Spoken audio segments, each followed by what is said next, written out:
The loneliness you feel is not about being alone.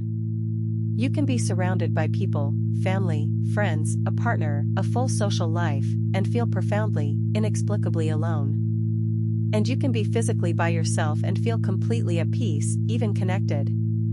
This is one of the most important distinctions in understanding human suffering, and it is one that almost no one talks about clearly. The kind of loneliness that is simply the absence of people is real, and it has a real solution: more connection. But there is another kind of loneliness, the loneliness of not being known. Of being present in every room but not truly seen. Of talking constantly but never saying what you actually mean. Of being liked by many people for a version of yourself you no longer believe in.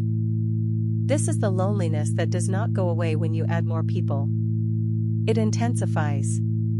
A major study on loneliness conducted over 80 years by Harvard, the longest study of adult development ever done, found that the single strongest predictor of well-being and longevity was not wealth, not fame, not even physical health. It was the quality of close relationships. Not the number. The depth. And depth requires something that many people never fully manage: being actually known.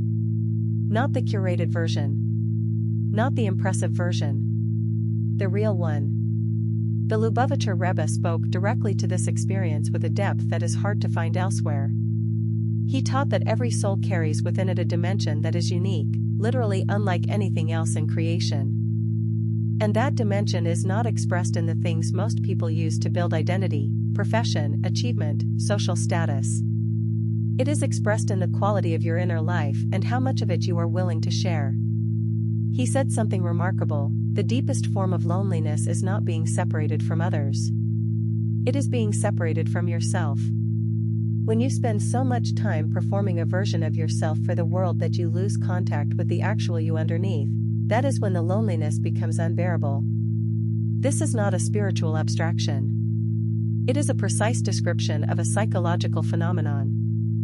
The researcher Brené Brown has spent her career studying connection and vulnerability and has arrived at exactly the same place. The people who report the greatest sense of belonging are not the most socially skilled or the most impressive.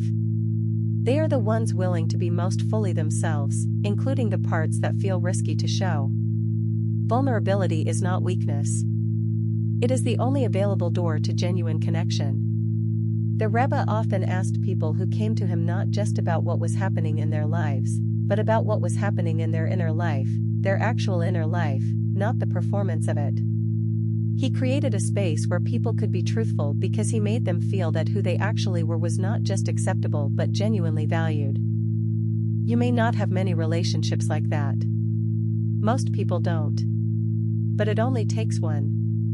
One person who knows the real version of you and stays. The loneliness will not go away by adding more people. It will go away when you stop hiding from the ones who are already there. Who in your life knows the actual you?